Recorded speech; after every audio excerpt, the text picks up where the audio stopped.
Class 10 science में biology का weightage लगभग 30 मार्क्स का होता है। बायोलॉजी का पेपर अच्छा मतलब साइंस का पेपर सॉलिड हो गया आपके। आज इस वीडियो में मैं आपके लिए 50 मोस्ट इंपॉर्टेंट बायोलॉजी के क्वेश्चंस लेकर आया हूं। Hello students, welcome to the channel Alpha Science, science learning का परफेक्ट हब। तो जो बायोलॉजी का वेटेज है वो है 30 मार्क्स का, जिसमें से एमसीक्यूज 7 एमसीक्यूज है जो 1 मार्क्स के होंगे। असर्शन रीजनिंग जो 2 आएंगे 1 मार्क्स के। देन 2 मार्क्स के क्वेश्चन आएंगे 3 मार्क्स के क्वेश्चन आएंगे 2, 4 मार्क्स का 1 एंड 5 मार्क्स का जो है वो 1 आएगा। और आपका जो टोटल वेटेज जो बनेगा वो बनेगा 30। जो स्टूडेंट्स हैं वो क्या है, लास्ट टाइम में रिवीजन के लिए स्ट्रगल करते रहते हैं। मैं आपके लिए 50 मोस्ट इंपॉर्टेंट क्वेश्चंस लेकर आया हूं और हर क्वेश्चन के बाद में उसका एक्सप्लेनेशन दूंगा, राइट आंसर दूंगा। आपको क्या करना है, आपको जब भी क्वेश्चन यहां पे आएगा आपको उसे देखना है, आप उसे करेंगे, वीडियो को पॉज करके उस क्वेश्चन को करेंगे, देन आप चेक करेंगे कि आपकी प्रिपरेशन कहां तक है। ठीक है, मैं स्टार्ट कर रहा हूं वीडियो असर्शन रीजनिंग के साथ। असर्शन रीजनिंग के क्वेश्चंस ऐसे होते हैं जिसमें ज्यादातर स्टूडेंट्स कंफ्यूज होते हैं, तो इन क्वेश्चंस को समझें और अपने कंफ्यूजन को दूर करें। असर्शन रीजनिंग के क्वेश्चंस में क्या होता है, 2 स्टेटमेंट दिए होते हैं, 1 is your assertion, second is your reason, और आपको 4 इसमें ऑप्शन दिए होते हैं, A B C D. Option A कहता है assertion is true, reasoning is also true and reason मतलब R is the correct explanation of A. B option कहता है assertion true, reason true, but R is not the correct explanation of A. C option कहता है assertion is true and reason is false. Option D कहता है assertion false and reason true. तो आपको जो 2 statement दिए होते हैं, इन स्टेटमेंट में से आपको देखना होता है कि ये क्या ये फर्स्ट करेक्ट है या नहीं है। पहले देखना है कि दोनों जो दिए हैं वो ट्रू है या नहीं है, और अगर ट्रू है तो क्या ये रीजन जो दे रखा है वो इस असर्शन को करेक्टली एक्सप्लेन कर रहा है या नहीं कर रहा है। उस बेस पे आपको आंसर देने होते हैं। Let's start with the first question. Assertion, plants lack excretory organs. Plants में एक्सक्रीटरी ऑर्गन्स कम होते हैं, लैक करता है, नहीं होते हैं। ठीक है। Second reason, plants usually absorb essential nutrients. तो आपका जो फर्स्ट असर्शन है, इज इट करेक्ट और not? Just think about it.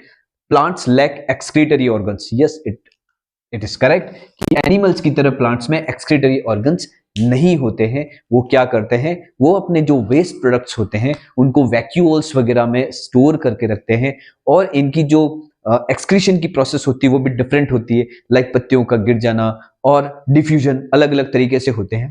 ठीक है, तो आपका assertion is correct. Second, plants usually absorb essential nutrients.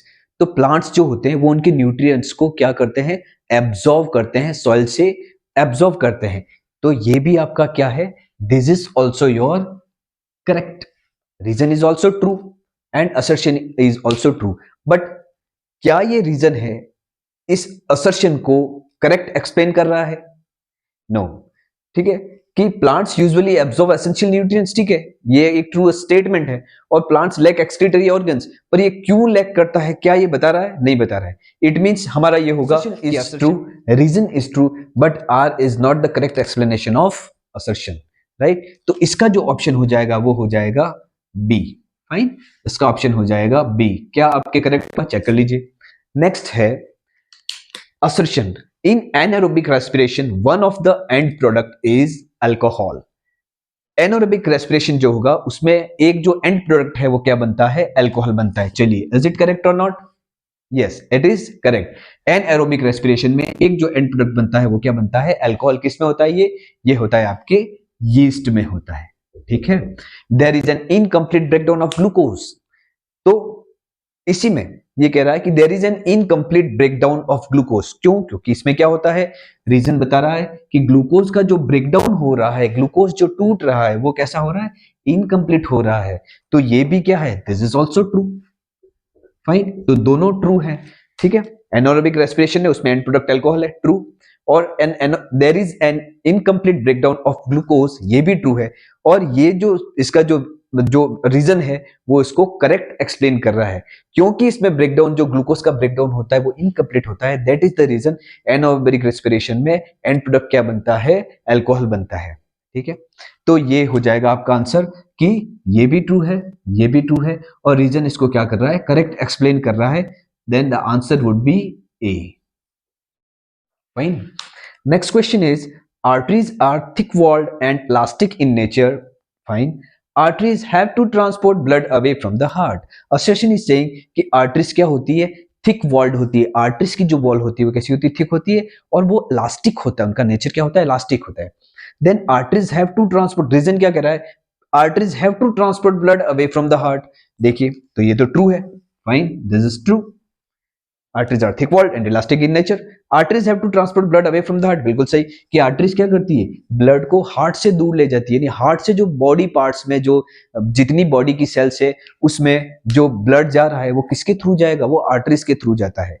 अब दोनों ट्रू है, क्या ये इसको सही एक्सप्लेन कर रहा है, क्या ये इसका सही रीजन है, बिल्कुल सही रीजन है, क्योंकि हार्ट से जो ब्लड बॉडी की ओर जाएगा, हार्ट से अवे जो चल रहा है, मतलब हार्ट से अब जो जा रहा है बॉडी की तरफ, उसमें क्या चाहिए होता है, क्योंकि पंपिंग की वजह से उसके अंदर होता है एक प्रेशर होता है, प्रेशर की वजह, प्रेशर से निकलता है वो ब्लड, तो उसके लिए कैसी होनी चाहिए, आर्टरीज होनी चाहिए थिक वॉल्ड और इलास्टिक होनी चाहिए नेचर। तो उनका इलास्टिक नेचर, वो थिक वॉल्ड इसलिए होती है क्योंकि वो ब्लड को हार्ट से अवे ले जाती है। तो this reason is the correct explanation of assertion, right. तो इसमें आंसर होगा कि A is also true, R is also true, and R is the correct explanation of assertion. Fine, तो इसका आंसर हो गया A, right. And the next question is assertion, ureters are the tube which carry urine from kidneys to the bladder. ureters क्या होती है, जो कि urine को किडनी से ब्लैडर में लाती है, जो कि यूरेटर्स क्या होती है, कहां लाती है, urine from kidneys to the bladder, bladder तक लाने का काम कौन करे, यूरेटर करे, बिल्कुल ट्रू है, this is true. And urine is stored in the urethra. Now you think about it, क्या यूरिन यूरेथ्रा में स्टोर होता है, no, it is stored in urinary bladder. तो ये हो गया आपका गलत, तो आपका ये जो असर्शन है वो ट्रू है और रीजन है वो रॉन्ग है। तो कौन सा ऑप्शन आएगा, assertion is true and reason is false, तो आपका आंसर आएगा सी, इसका आंसर है सी। चलिए नेक्स्ट क्वेश्चन देखते हैं। नेक्स्ट क्वेश्चन है, a student sets up an experiment to study the role of enzymes in digestion of food, in which test tube the digestion of protein will occur. दो test tube दे रखी है, test tube A, test tube B. Test tube A में क्या लिया है, egg white plus pepsin, दूसरे test tube में लिया है एग व्हाइट प्लस पेप्सिन और उसके साथ लिया है हाइड्रोक्लोरिक एसिड। नाउ किस चीज के लिए, enzymes in digestion of food के लिए उसका क्या रोल है, उसके लिए स्टूडेंट ने ये सेटअप किया है, in which test tube the digestion of protein will occur. अब इन दोनों में से प्रोटीन का डाइजेशन किस टेस्ट ट्यूब में होगा, ठीक है, ऑप्शन दे रखे हैं। टेस्ट ट्यूब ए में कि pepsin will break down protein into simple molecules, तो ये जो पेप्सिन है वो क्या करेगा, प्रोटीन को सिंपल मॉलिक्यूल में। अब इसमें प्रोटीन कहां पर है, तो ये जो एग व्हाइट है, एग व्हाइट में क्या होता है, प्रोटीन होता है। एग्जामिनेशन में हो सकता है आपके प्रोटीन नहीं देकर एग व्हाइट दे दे, तो एग का जो वाला हिस्सा होता है that is full of protein, पूरे प्रोटीन से भरा हुआ होता है। कई बार प्रोटीन नहीं देकर एग व्हाइट देंगे तो आप समझ जाना प्रोटीन की बात हो रही है। तो प्रोटीन प्लस पेप्सिन, अब आपको पता होना चाहिए पेप्सिन का क्या वर्क है। पेप्सिन क्या करता है, प्रोटीन को ब्रेक डाउन करने का काम करता है, प्रोटीन को सिंपल मॉलिक्यूल्स में तोड़ने का काम करता है, डाइजेस्ट करने का काम करता है। तो अब इसमें क्या दे रखा है, टेस्ट ट्यूब ए में दे रखा है प्रोटीन मतलब एग व्हाइट प्लस पेप्सिन, ठीक है, इसमें दे रखा है प्रोटीन यानी egg white plus pepsin plus hydrochloric acid भी दे रखा है। तो कौन सा सही है, pepsin will break down protein into simple molecules first, HCl will break down protein into simple molecules. तो क्या HCl ब्रेक डाउन करता है, नो, ये तो आपका ऑप्शन बिल्कुल ही रॉन्ग हो गया कि HCl जो होगा वो प्रोटीन को तोड़ने का काम, ब्रेक डाउन करने का काम नहीं करता है, ये तो एसिड है और पेप्सिन करेगा, एंजाइम है, ठीक है। Pepsin will break down into simple molecules, क्या रखा है, पेप्सिन खुद ही ब्रेक डाउन, खुद ही टूट जाएगा। Pepsin will break down into simple molecules, नहीं, खुद ही नहीं टूटेगा, उसको प्रोटीन को तोड़ना है, खुद थोड़ी टूटेगा। अब बच्चे option A and D, option A क्या कह रहा है, pepsin will break down protein into simple molecules, और इसमें क्या रखा है, HCl will activate pepsin for breakdown of protein into simple molecules। तो फूड डाइजेशन वाले टॉपिक में हमने पढ़ा था कि पेप्सिन के बेटर इफेक्टिव वर्क करने के लिए क्या करना होता है कि वो जो मीडियम है वो क्या होना चाहिए, एसिडिक मीडियम होना चाहिए। तो यहां पर आप देखेंगे पेप्सिन एक्टिवेट कब होगा, जब उसमें एसिड होगा, मतलब मीडियम एसिड होगा, तब जाके पेप्सिन एक्टिवेट होगा और तब जाके वो प्रोटीन का ब्रेकडाउन करेगा। यहां पर पेप्सिन है और यहां पर प्रोटीन भी है, लेकिन पेप्सिन एक्टिवेट करने के लिए एसिड नहीं दिया है, ठीक है। तो यू नीड टू अंडरस्टैंड कि पेप्सिन के इफेक्टिव वर्क करने के लिए क्या जरूरी है, उसका एसिडिक मीडियम में होना जरूरी है। क्यों? क्योंकि एसिडिक मीडियम जो होगा वो क्या करेगा, पेप्सिन को एक्टिवेट कर देगा और जो आगे जाकर एग व्हाइट को या जो प्रोटीन होगा जो भी प्रोटीन होगा उसको क्या करेगा, ये ब्रेक डाउन करेगा सिंपल मॉलिक्यूल में। तो आपका ये ऑप्शन भी हम नहीं मानेंगे, कंप्लीटली सही नहीं है, क्योंकि पेप्सिन एक्टिवेट ही नहीं होगा यहाँ पर। ठीक है, तो ये ऑप्शन आपका सही है।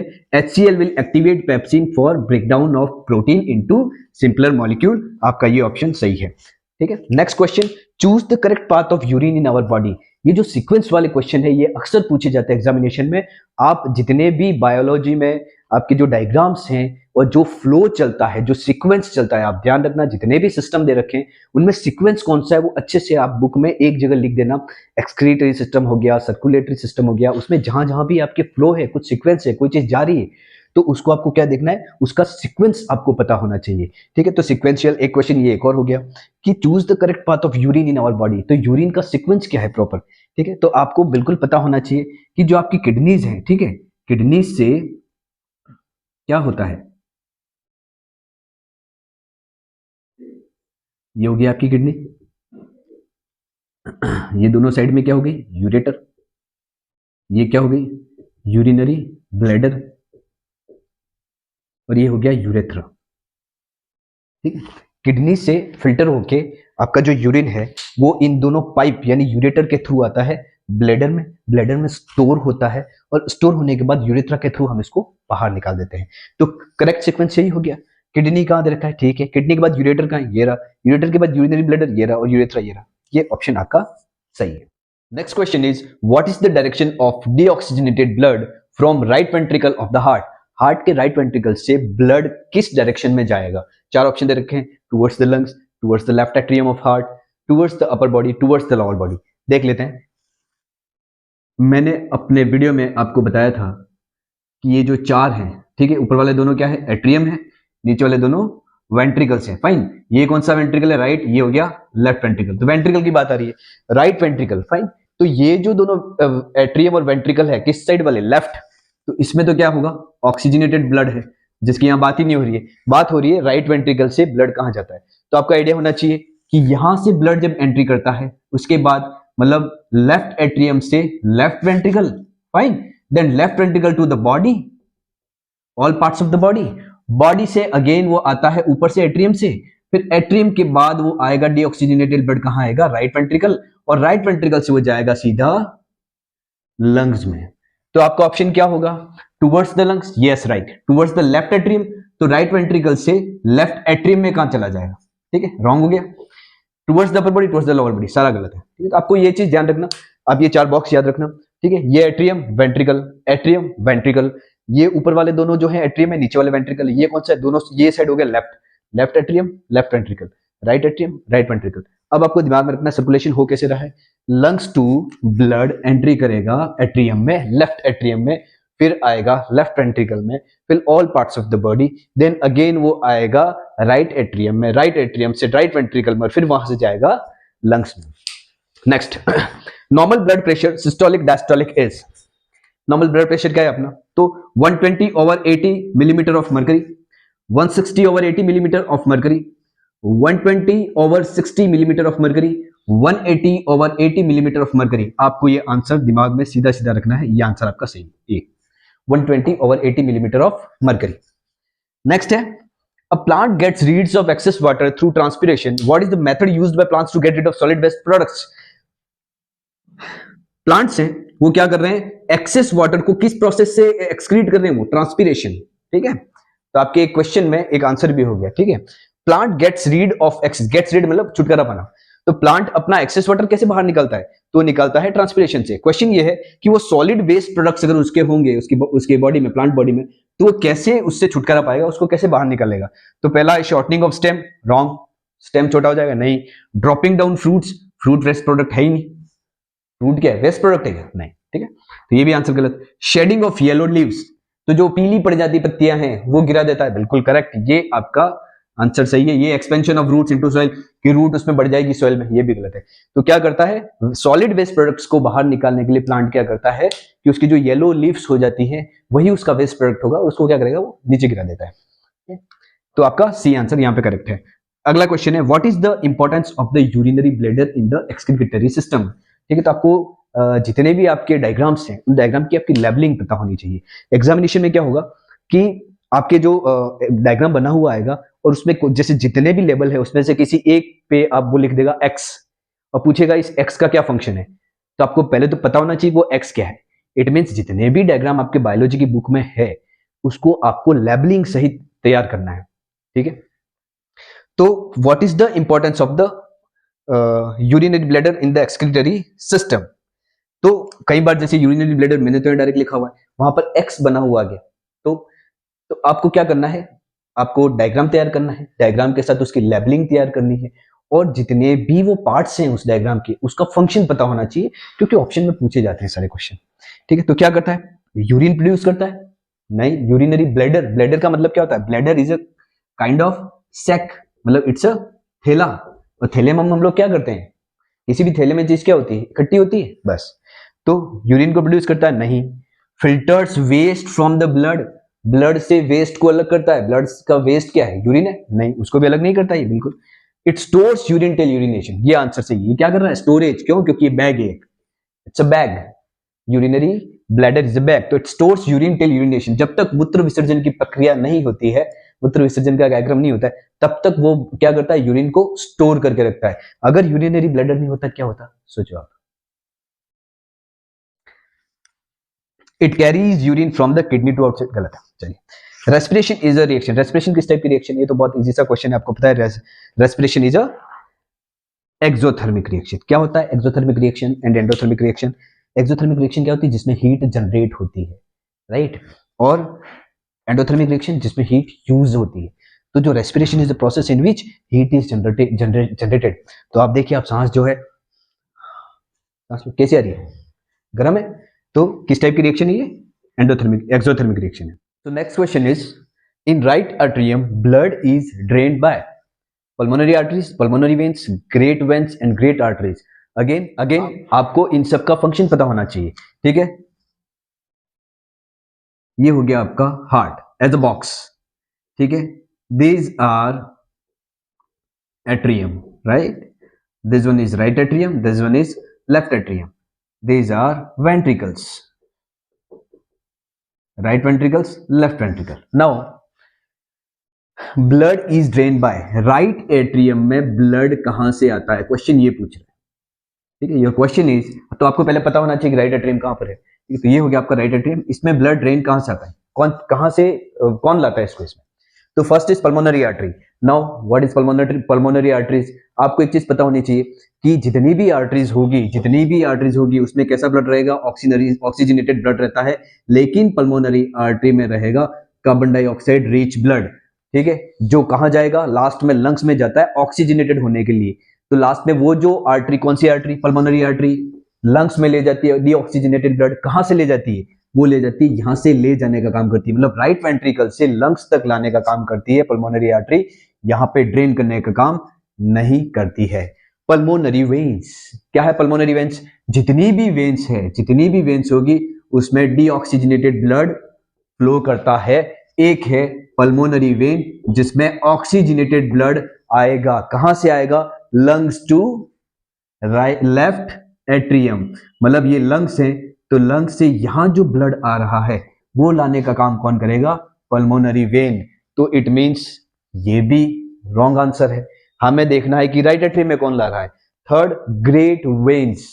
ठीक है, ग्रेट वेन्स, यस, ये आपका करेक्ट आंसर है कि आपकी अपर बॉडी से एंड लोअर बॉडी से जो कार्बन डाइऑक्साइड रिच ब्लड होगा जिसको बोलेंगे डीऑक्सीजनेटेड ब्लड, क्योंकि राइट एट्रियम में कौन सा ब्लड आता है, deoxygenated blood from all parts of the body, right. तो लोअर बॉडी से आती है वेना कावा, ठीक है, inferior vena cava, superior vena cava from upper body, vena cava from lower body, उसे हम कहते हैं ग्रेट वेन्स कहते हैं। तो वो ब्लड कहां ड्रेन कर रही है, आपके राइट एट्रियम में। तो your right answer is this one. ठीक है, और ग्रेट आर्टरीज भी नहीं होगा, ग्रेट आर्टरीज क्या करती है कि आपका जो लेफ्ट वेंट्रिकल से all parts of the body में, ठीक है, एओर्टा क्या करती है, ब्लड को हार्ट से अवे ले जाती है, all parts of the body में ऑक्सीजनेटेड ब्लड ले जाती है। ठीक है, तो आपका राइट आंसर क्या होगा, ग्रेट वेन्स और वेना कावा भी, ठीक है, वेना कावा भी कहते हैं हम, हमारे आपके एनसीईआरटी में वेना कावा लिखा हुआ है। Next question is lymph does not have, lymph में इसमें से कौन सी चीज नहीं होती है, ठीक है, क्या लिक्विड पार्ट होता है, यस बिल्कुल होता है। देन आरबीसी नहीं होती है, रेड ब्लड सेल्स नहीं होती है, that is the reason lymph का कलर कैसा होता है, कलरलेस होता है बेसिकली, फाइन। और क्या इसमें white blood cells, yes white blood cells होती है, ये तो हो गई क्योंकि इसमें से एक रॉन्ग है। तो lymph does not have RBCs. The opening and closing of the stomatal pore depends upon, तो जो स्टोमेटा है उसकी जो पोर्स है वो ओपन और बंद होते हैं, तो वो किसके ऊपर डिपेंड करता है, ऑक्सीजन पे, टेम्परेचर पे, concentration of CO2 in stomata, या फिर वाटर इन गार्ड सेल। तो आपको पता होना चाहिए water in guard cell is the right answer. जब गार्ड सेल वाटर को एब्जॉर्ब कर लेती है तो क्या हो जाती है, स्वेलिंग हो जाती है, उसके अंदर स्वेल हो जाती है और स्टोमेटल पोर ओपन हो जाता है। और जब गार्ड सेल्स वाटर को लूज कर देती है, जब उसमें से वाटर निकल जाता है तो श्रिंक हो जाती है और स्टोमेटा का पोर बंद हो जाता है। तो किस पे डिपेंड करता है opening and closing, water in guard cells, ठीक है। Which is the first enzyme to mix with food in the digestive tract, digestive tract में सबसे पहला जो एंजाइम होता है वो कौन सा मिक्स होता है, ठीक है, पेप्सिन, सेल्यूलोज, अमाइलेज, ट्रिप्सिन। तो सबसे पहले हमें पता होना चाहिए कि डाइजेस्टिव ट्रैक्ट क्या चीज है, ठीक है। तो डाइजेस्टिव ट्रैक्ट है आपकी एलिमेंट्री कैनाल, कहां से शुरू होती है, ठीक है, आपको ध्यान रखना है ये चीज कि एलिमेंट्री कैनाल शुरू होती है आपके माउथ टू एनस, ठीक है, माउथ टू एनस। तो पूरा डाइजेस्टिव ट्रैक्ट के बारे में पूछ रहा है कि पहला एंजाइम कहां मिलता है। तो पता है हमें कि डाइजेशन शुरू हो जाता है इन द माउथ इटसेल्फ, हमारे मुंह में ही पाचन की क्रिया स्टार्ट हो जाती है, डाइजेशन का प्रोसेस स्टार्ट हो जाता है। तो जो माउथ में कौन सा एंजाइम सीक्रेट होता है, हमें पता है सलाइवरी एमाइलेज, जो सलाइवा है उसमें कौन सा एंजाइम है, सलाइवरी एमाइलेज एंजाइम है। तो this is your right answer कि डाइजेस्टिव ट्रैक्ट में माउथ में सबसे पहले जो एंजाइम मिक्स होता है वो क्या होगा, सलाइवरी एमाइलेज। ट्रिप्सिन तो आपके स्मॉल इंटेस्टाइन में आएगा, ठीक है, सेल्यूलोज तो ह्यूमन में है ही नहीं। देन पेप्सिन की बात करें तो ये स्टमक में मतलब प्रोड्यूस होता है, तो आपका right answer is amylase. Select the odd one out, इसमें से कौन सा ऐसा है जो इन चारों से अलग है, चार में से तीन सेम है, एक अलग है। तो आप देखेंगे ऑक्सिन ठीक, जिब्रेलिन ठीक है, थायरोक्सिन, साइटोकाइनिन।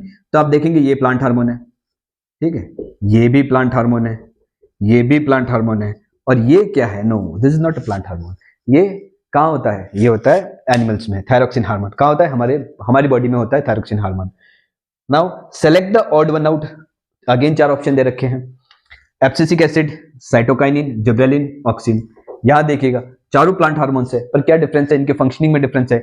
ये ग्रोथ हार्मोन है प्लांट्स में, ये ग्रोथ हार्मोन है, ये ग्रोथ हार्मोन है, पर ये एब्सिसिक एसिड एक ऐसा हार्मोन है जो क्या करता है, प्लांट ग्रोथ को क्या करता है, इनहिबिट करता है, रोकता है उसको, ठीक है। तो ये ऑड वन आउट में आंसर ये हो गया इसका। Iodine is, next question is iodine is required for the synthesis of, इनमें से किसके बनने के लिए आयोडीन होना जरूरी है, ठीक है।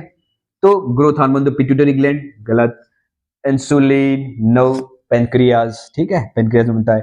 Adrenaline hormone is secreted by adrenal gland, thyroxine hormone thyroid gland, और इसके बनने के लिए क्या जरूरी होता है, आयोडीन एसेंशियल होता है, इसलिए कहते हैं।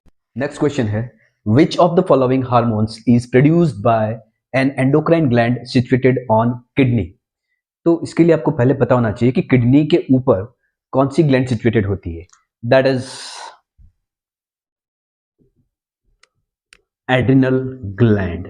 किडनी के जस्ट ऊपर एज अ कैप देखती है वो है एड्रिनल ग्लैंड, तो वो क्या सीक्रेट करेगी, एड्रिनलिन हार्मोन। तो विच of the following hormone is produced by N endocrine gland situated on kidney, तो ठीक है एड्रिनल ग्लैंड, और वो सीक्रेट क्या करेगी, एड्रिनलिन ग्लैंड। इंसुलिन कहां से सीक्रेट होता है, pancreas, thyroxine thyroid gland here, और थाइमोसाइन ये होता है थाइमस ग्लैंड से जो कि चेस्ट में होती है, ठीक है। तो आपका राइट आंसर हो जाएगा adrenaline. Which of the following is not a part of cerebrum, इसमें से कौन सा ऐसा है जो सेरिब्रम का पार्ट नहीं है, ठीक है। Hunger centre is the part of hypothalamus, वो क्या है, वो बिल्कुल फंक्शनली किससे लिंक्ड है सेरिब्रम से, तो ये तो है बिल्कुल। देन सेंसरी एरिया, बिल्कुल सेंसरी एरिया भी क्या है, सेरिब्रम का ही पार्ट है, सेरिब्रम फोर ब्रेन, ठीक है। और जो टेम्पोरल लोब होता है वो भी सेरिब्रम का पार्ट है, खाली जो ये पोन्स है, आपको पता है पोन्स कहाँ होता है, ठीक है, हिंड ब्रेन, आपका जो ब्रेन का जो स्टेम है वहां है ये पोन्स, तो ये होगा आपका right answer, means it is not a part of आपका फोर ब्रेन, सेरिब्रम का पार्ट नहीं है। Next, movement of pollen tube towards ovule is an example of. जो पॉलन है वो क्या बनाता है, पॉलन ट्यूब बनाता है, कहां जाने के लिए, ओव्यूल की तरफ जाने के लिए।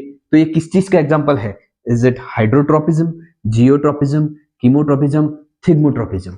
तो हाइड्रोट्रोपिज्म क्या होता है, ठीक है, हाइड्रोट्रोपिज्म क्या होता है, वाटर की टुवर्ड्स ग्रोथ। जियोट्रोपिज्म होगा ग्रेविटी की टुवर्ड्स, यानी growth in response to the gravity. Chemotropism क्या हो जाएगा, ये हो जाएगा कि किसी केमिकल जो सिग्नल है उसकी तरफ ग्रोथ होना। तो ये होगा आपका करेक्ट आंसर, कीमोट्रोपिज्म। कीमोट्रोपिज्म मतलब जो आपके जो ओव्यूल होगा वो क्या करेंगे, वहां से आपके एक केमिकल सिग्नल्स रिलीज करेंगे जो कि क्या करेगा, पॉलन को गाइड करेगा उसकी तरफ आने के लिए, उसकी तरफ ग्रोथ के लिए। दैट इज कीमोट्रोपिज्म आपका आंसर। और थिग्मोट्रोपिज्म है कि ग्रोथ ड्यू टू टच, ये हो जाएगा आपका थिग्मोट्रोपिज्म। तो आपका राइट आंसर हो जाएगा chemotropism. Which of the following is a mixed gland, इनमें से कौन सी ऐसी जो मिक्स्ड ग्लैंड, मिक्स्ड ग्लैंड मतलब जो कि एंडोक्राइन भी है और एक्सोक्राइन भी है। आपको पता है एंडोक्राइन क्या है, एक्सोक्राइन क्या है, ठीक है। तो एंडोक्राइन ग्लैंड्स वो होती है जो अपना सीक्रेशन सीधे ब्लड में डालती है, और एक्सोक्राइन ग्लैंड वो होती है जो डक्ट के थ्रू चलता है जिसमें, ठीक है, हार्मोन का जो रिलीज होता है वो। और एंडोक्राइन ग्लैंड होगी वो क्या करेगी, सीधे ब्लड में अपना सीक्रेशन डालती है। तो एड्रिनल ग्लैंड कैसी है, tell me, it is endocrine gland, ठीक है, ओनली एंडोक्राइन ग्लैंड है, अपना जो सीक्रेशन है वो सीधा ब्लड में डालेगी। Now pancreas, pancreas is your right answer, क्योंकि वो एंडोक्राइन भी है और एक्सोक्राइन भी है, ठीक है। एंडोक्राइन मींस ये जो इंसुलिन हार्मोन जो बनता है वो एंडोक्राइन फॉर्म में, मतलब सीधे ब्लड में, और जो डाइजेस्टिव एंजाइम जो ये बनाता है वो एज एक्सोक्राइन, ठीक है। तो दोनों की तरफ बिहेव करती है, एंडोक्राइन भी बिहेव करती है, जो उसका इंसुलिन हार्मोन होता है वो सीधे ब्लड में डालती है ये, और जो ये डाइजेस्टिव एंजाइम वगैरह होते हैं वो डक्ट के थ्रू वर्क करते हैं, तो एक्सोक्राइन भी है। बाकी सलाइवरी कैसी है, ये है एक्सोक्राइन है आपका बिल्कुल, और थायराइड है वो एंडोक्राइन। तो only endocrine, only exocrine, only endocrine, और ये बोथ। आपका राइट आंसर हो गया B. Which of the following has centres of many reflex activities, इसमें से कौन सा ऐसा है जो बहुत सारी रिफ्लेक्स एक्टिविटी का सेंटर है। तो रिफ्लेक्स एक्टिविटी आप देख लीजिए कहां आ रहा है, रिफ्लेक्स एक्टिविटी के लिए जिम्मेदार कौन सा है, इट इज मेडुला। मेडुला क्या है, आपकी कई सारी रिफ्लेक्स एक्टिविटी जैसे स्नीजिंग, ब्रीदिंग, देन स्वेलोइंग, इन सब के लिए रेस्पॉन्सिबल है। तो the right answer would be your medulla, ठीक है। Now opening of petals of a flower during day time and closing at night is an example of. तो कई सारे जो फ्लावर्स होते हैं वो क्या होते हैं, दिन के समय में खुल जाते हैं, रात के समय में बंद हो जाते हैं। तो ये किसका एग्जाम्पल है, तो फर्स्ट हमें देखना है कि ये कोई ग्रोथ टूवर्ड्स, डायरेक्शनल ग्रोथ नहीं है ये, ठीक है। ये है आपका, जैसे फोटोट्रोपिज्म की बात करें, फोटोट्रोपिज्म क्या है कि light to bending towards light, ठीक है, ग्रोथ टूवर्ड्स लाइट है ये। तो ये जो है ये क्या है, ग्रोथ मूवमेंट है, ये क्या है आपका ट्रॉपिक मूवमेंट कहलाता है, this is your tropic movement. And now जो ये किस पे डिपेंड करता है, लाइट पे डिपेंड करता है, लाइट की डायरेक्शन कहां पर है। जबकि ये क्या कह रहा है कि फ्लावर जो है इसकी पेटल्स खुलती है बंद होती है, मतलब ये डिपेंड करता है लाइट की इंटेंसिटी पे, ये नॉन डायरेक्शनल है, ठीक है। लाइट किस डायरेक्शन से आ रही है उससे कोई फर्क नहीं पड़ता, लाइट की इंटेंसिटी का फर्क पड़ता है। तो this is your nastic movement, it is your nastic movement. तो ये जो नेस्टिक मूवमेंट है डे और नाइट का दे रखा है, मतलब किससे रिलेटेड होगा, ये लाइट से रिलेटेड होगा। फोटो मींस लाइट, और ये नेस्टिक मूवमेंट है, photo nest is your right answer. बाकी कीमोट्रोपिज्म आपको पता है कि जो केमिकल जो सिग्नल्स होते हैं उसकी टुवर्ड्स जो ग्रोथ होगी वो भी डायरेक्शनल है, तो ये भी रॉन्ग, ये भी रॉन्ग। सिस्मोनेस्टी मतलब टुवर्ड्स टच, ठीक है, तो ये भी हो जाएगा, ये भी आपका टच के लिए नहीं, क्योंकि during day and time and closing at night time बोल रखा है, मतलब कहीं ना कहीं इसमें लाइट इन्वॉल्व है, लाइट इन्वॉल्व है मतलब फोटो होगा। लेकिन अगर ये फोटो के साथ ट्रॉपिज्म तब आएगा जब ये ट्रॉपिक मूवमेंट हो, डायरेक्शनल ग्रोथ हो, ये नॉन डायरेक्शनल ग्रोथ है, इसलिए इसमें हो जाएगा नेस्टिक मूवमेंट हो जाएगा, फोटो नेस्टी, ये आपका राइट आंसर हो जाएगा डी। चलिए नेक्स्ट क्वेश्चन करते हैं। The seeds of pea and gram have no cotyledons, one cotyledon, two cotyledons and many cotyledons. Cotyledons क्या है, देखिए ये डायग्राम बना हुआ है, ठीक है। अब एक ये पोर्शन है, एक ये वाला पोर्शन है, और ये क्या बना रखा है, ये food storage for the baby plant. तो चना आपने देखा होगा, उसे अगर आप खोलेंगे तो उसमें दो पोर्शन दिखेंगे, ठीक है, उसके दो भाग हो जाएंगे, दो पोर्शन, एक पोर्शन इस तरफ का, एक पोर्शन इस तरफ का, ये कहलाता है कोटिलिडॉन, जो क्या करेगा कि ये जो फ्यूचर का जो प्लांट है उसको क्या प्रोवाइड कर रहा है, ये न्यूट्रिशन, यानी जो भी फूड स्टोरेज होगा वो इसमें होगा, इसे कहते हैं कोटिलिडॉन। तो पी और अगर ग्राम की बात करते हैं हम, मटर और चने की बात करेंगे तो उसमें कितने होंगे, देयर आर 2 कोटिलिडॉन्स, राइट। ठीक है, तो ये नो कोटिलिडॉन्स तो होगा ही नहीं। 1 कोटिलिडॉन जो है वो किसमें होता है, ये बेसिकली होता है राइस, व्हीट, मेज, और मैनी कोटिलिडॉन्स की बात करें तो जिम्नोस्पर्म में होता है। ठीक है, तो आपका आंसर होगा 2 cotyledons. In figure the parts A B C and R subsequently, as I told कि एग्जामिनेशन में कई बार ये क्वेश्चंस पूछे जाते हैं कि आपको डायग्राम बनाया हुआ होगा, आपको लेबलिंग के ऊपर क्वेश्चंस पूछे जाएंगे, तो आप लेबलिंग अच्छे से तैयार करना बायोलॉजी में। तो इसमें ए क्या चीज है, बी क्या चीज है एंड सी क्या चीज है, और नाम दे रखे हैं, बस आपको पता करना है एक सीक्वेंस सही क्या है आपका। ठीक है, तो एज आई टोल्ड कि बी तो क्या हो गया, कोटिलिडॉन, फाइन। तो बी आपका कोटिलिडॉन हो गया, मतलब बीच में कहीं ना कहीं कोटिलिडॉन होना चाहिए, या तो ये ऑप्शन सही होगा या फिर ये ऑप्शन सही होना चाहिए। ठीक, ये तो रॉन्ग है। अब देखिए प्लूम्यूल, कोटिलिडॉन एंड रेडिकल, तो ये जो पोर्शन है ए, ये है आपका प्लूम्यूल और ये है आपका रेडिकल और ये हो गया आपका कोटिलिडॉन। ये जो है, ये जो पोर्शन है, ये है फ्यूचर का शूट, मतलब फ्यूचर में जो भी प्लांट होगा उस प्लांट का क्या बनेगा, शूट एंड लीव्स बनेगा इससे, ट्यूब्यूल से। और ये जो नीचे वाला पोर्शन है ये रेडिकल है, ये क्या करेगा, ये फ्यूचर में प्लांट की रूट्स बनाएगा, प्लांट की क्या बनाएगा, रूट्स बनाएगा। तो ये रेडिकल कन्वर्ट हो जाएगा रूट में, ये कन्वर्ट हो जाएगा शूट में, और ये क्या है, कोटिलिडॉन फूड स्टोरेज पार्ट है। ठीक है, तो your answer would be this, A is plumule, B is cotyledon and C is radical. Next question is, one of the following figure does not show a stage of budding of yeast, identify it. इसमें से कौन सा ऐसा figure है जो कि बता रहा है कि इसमें स्टेज ऑफ बडिंग नहीं है, जहां बडिंग नहीं होती दिखाई दे रही है। तो यहां देखो, ये एक सेल है, उससे दूसरी बन रही है, यस बडिंग दिखा रहा है यहाँ पे भी क्या हो रहा है, यहाँ पे न्यूक्लियस का डिवीजन होता जा रहा है, तो ये भी बडिंग की स्टेज है, बडिंग की स्टेज बतानी है। ठीक है, show a stage of budding, तो ये सही है, ये स्टेज ऑफ बडिंग है, इसमें भी है। ठीक है, ये कई बार देखा जा सकता है चेन ऑफ बर्ड्स, ठीक है, तो ये भी सही है कि एक से दूसरा, दूसरा तीसरा, ऐसे कई बार यीस्ट में देखा जा सकता है। ठीक है, तो ये जो है इसमें कहीं पे भी किसी भी जगह पे ये 3 अलग अलग सेल दिखा रखी है, कहीं पे भी बडिंग शो नहीं हो रहा है इसमें, तो your right answer would be this one. ठीक है, मतलब ये एक ऐसी ऐसा फिगर है जिसमें कि budding does not show, budding नहीं दिखाई दे रही है। Your correct option will be this one. बाकी तीनों में क्या है, बडिंग है। In a flower the parts that produce male and female gametes are, आपको फ्लावरिंग प्लांट्स के लिए जो आपके डायग्राम दे रखा है एनसीईआरटी में, उसको बहुत अच्छे से तैयार करना है। उसमें जो मेल ऑर्गन दे रखा है, फीमेल ऑर्गन दे रखे हैं, उनके जो फंक्शन है वो सब बहुत अच्छे से तैयार करना, क्योंकि फ्लावर के ऊपर क्वेश्चंस आते हैं। ठीक है, तो कौन कौन से in flower the parts that produce male and female, तो कौन कौन से पार्ट्स है जो आपके मेल एंड फीमेल गैमेट बनाएंगे, तो फर्स्ट इज स्टेमन एंड एंथर। स्टेमन क्या चीज है, फ्लावरिंग प्लांट का मेल ऑर्गन है, और जो एंथर है वो भी मेल का ही एक हिस्सा है। ठीक है, तो ये जो है स्टेमन के अंदर आते हैं एंथर एंड फिलामेंट, मतलब ये दोनों क्या बता रहा है, दोनों मेल बता रहे हैं। तो इसमें क्या दिखाना हमें, मेल एंड फीमेल, मतलब ये जो 2 दे रखे इसमें से एक होगा मेल का, दूसरा फीमेल का, फर्स्ट होना चाहिए मेल का, दूसरा फीमेल का, पर ये दोनों क्या दिखा रहे हैं, दोनों male, wrong. Here filament and stigma. अब बताइए फिलामेंट का कहां आता है, स्टेमन का ही एक पार्ट है एंथर और दूसरा पार्ट होता है फिलामेंट। फिलामेंट क्या होता है, उसका बेस होता है, डंडी होती है, तो ये तो क्या है, मेल एंड फीमेल गैमेट नहीं बनाते। स्टिग्मा, स्टिग्मा एक बेस होता है जिसके ऊपर क्या होता है, पोलन आके रुकता है और वहां से पोलन ट्यूब बनाता है। इट मींस ये भी मेल एंड फीमेल गैमेट नहीं बनाएगा, ये फीमेल गैमेट नहीं बनाएगा, ये मेल गैमेट नहीं बनाएगा। Anther and ovary, yes, anther क्या चीज है, स्टेमन का वो वाला पोर्शन है जो कि मेल गैमेट बनाता है। ठीक है, और ओवेरी है, वो है पिस्टिल का वो हिस्सा जो कि क्या बनाएगा female gamete. It means anther बनाता है मेल गैमेट और ओवेरी बनाएगा फीमेल गैमेट, राइट।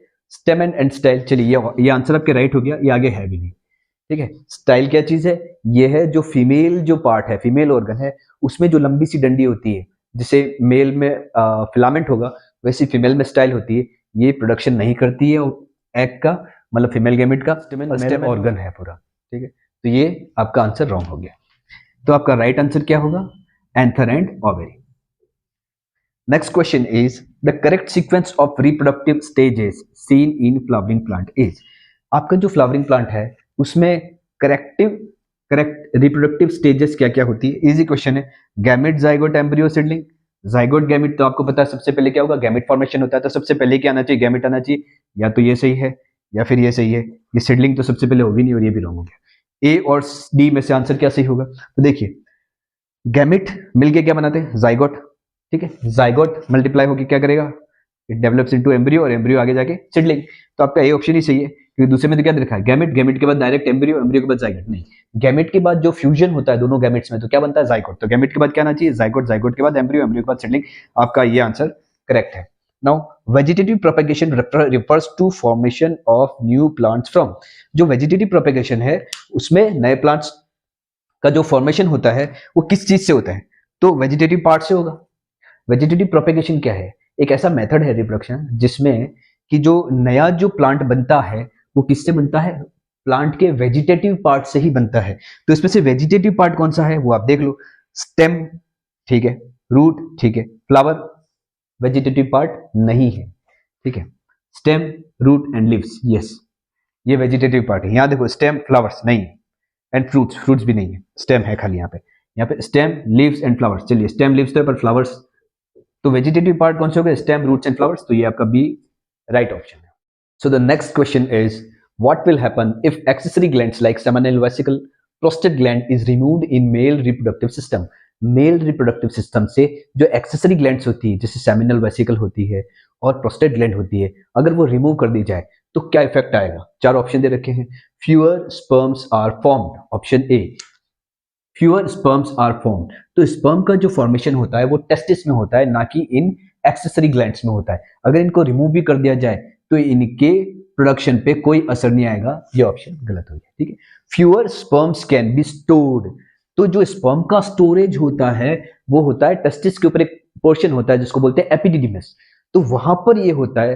तो इस वजह से इनको रिमूव कर देने से इनके स्टोरेज पर भी कोई इफेक्ट नहीं आएगा। ये ऑप्शन गलत हो गया। Now less testosterone is produced. तो जो टेस्टोस्टेरोन हार्मोन है वो कहां प्रोड्यूस होता है, वो होता है लेडिक सेल करती है, कहां पर, टेस्टिस में। तो इसके प्रोडक्शन पे भी कोई असर नहीं आएगा क्योंकि टेस्टिस तो है। तो इसके रिमूव करने के सेमिनल वेसिकल और प्रोस्टेट ग्लैंड का जो फंक्शन है वो क्या है, वो है स्पर्म को न्यूट्रिशन देना और उसके मूवमेंट में हेल्प करना। ठीक है, तो क्या देते हैं, स्पर्म को न्यूट्रिशन देंगे तो स्पर्म बिकम्स लेस एक्टिव। अगर उन्हें वो न्यूट्रिशन नहीं मिलेगा, ये अगर जो एक्सेसरी ग्लैंड्स अगर रिमूव कर दी जाए तो उनको वो न्यूट्रिशन नहीं मिलेगा, उनको वो मूवमेंट जो मिलना चाहिए वो फ्लूइड की वजह से वो नहीं मिलेगा, that they will become less active. तो your option would be D. Now in the female reproductive system name the parts that are involve in. तो जो मेल फीमेल रिप्रोडक्टिव सिस्टम है उसमें पार्ट्स के नाम देने कि किस किस चीज में ये इन्वॉल्व होते हैं। जैसे प्रोडक्शन ऑफ एग्स है, किस पोर्शन में होता है, कहां होता है production of eggs female reproductive system में, तो ये होता है ओवरी में। ठीक है, then site of fertilization, male gamete, female gamete, यानी स्पर्म और एग का जो फर्टिलाइजेशन की साइट है वो कहां होती है, वो होती है आपके fallopian tube. Site of implantation, फिर फ्यूजन होने के बाद ये इम्प्लांट कहां होता है, जो जाइगोट होगा, ठीक है, वो कहीं ना कहीं तो उसको इम्प्लांट होना पड़ेगा, वो कहां जाएगा, फैलोपियन ट्यूब के बाद कहां जाके इम्प्लांट होगा, तो वो होगा आपके यूटेरस, गर्भाशय। और entry of the sperm, sperm की एंट्री कहां से होती है, फ्रॉम वेजाइना। अब अगला जो क्वेश्चन है वो आपके लिए बहुत ही ज्यादा इंपॉर्टेंट है, what is the role of placenta in the development of the baby. Placenta is a special tissue which is embedded in the uterian wall. तो मदर का जो यूटेरस होता है इसके साइड का जो पोर्शन होता है, यहां से देखिए प्लेसेंटा है, ये प्लेसेंटा फॉर्म होता है, it is a tissue.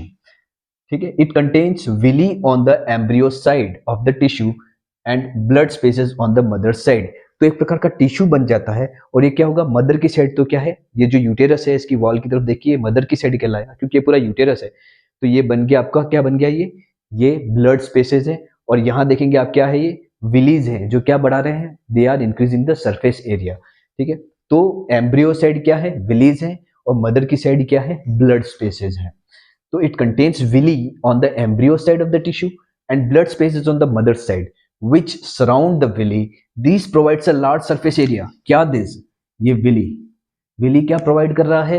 Large surface area for glucose and oxygen to pass from mother to the embryo.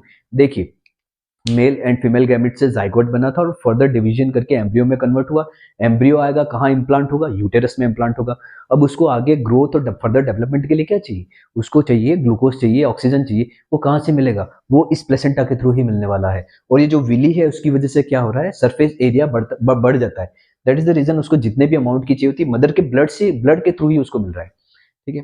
The embryo gets nutrition from mother's blood with the help of the placenta. अब एक और चीज है कि the developing embryo also produce waste substances which are removed by transferring them into the mother's blood through the placenta. तो ये जो develop हो रहा होता है जो एम्ब्रियो, उसको वो क्या करता है? वो वेस्ट सब्सटेंसेस भी क्रिएट करता है, उसके अंदर वेस्ट सब्सटेंसेस भी बनाता है. क्योंकि देखो, कोई चीज यूज कर रहा है, कुछ यूटिलाइजेशन हो रहा है, उसकी बॉडी बन रही है, तो कुछ ना कुछ अगर वो जा रहा है तो कुछ ना कुछ वेस्ट प्रोडक्ट भी बनेगा. तो वो वेस्ट प्रोडक्ट भी कहाँ मिला दिए जाते हैं?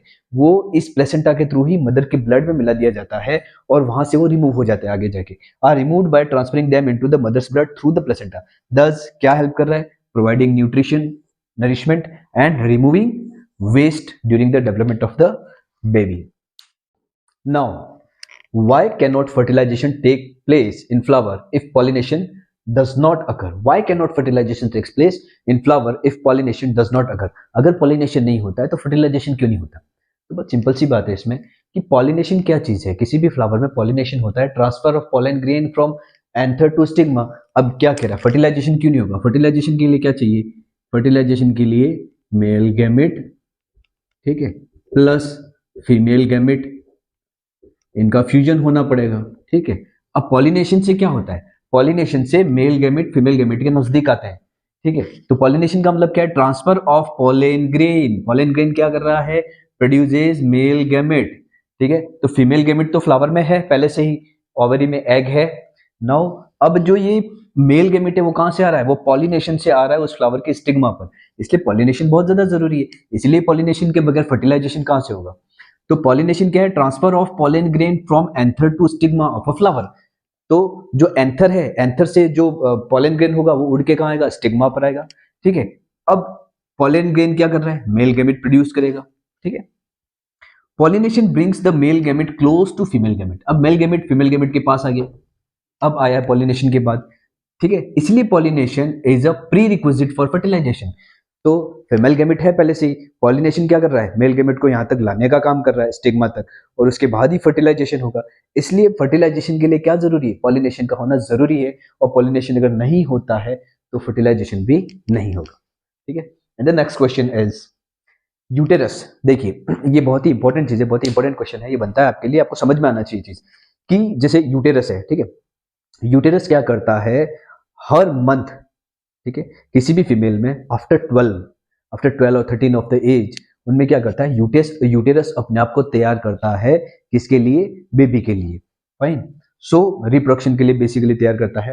तो ये कह रहा है कि अगर फर्टिलाइजेशन नहीं होता है तो यूटेरस में क्या क्या चेंजेस आते हैं, और इम्प्लांटेशन हो जाता है तो क्या यूटेरस में चेंजेस आते हैं.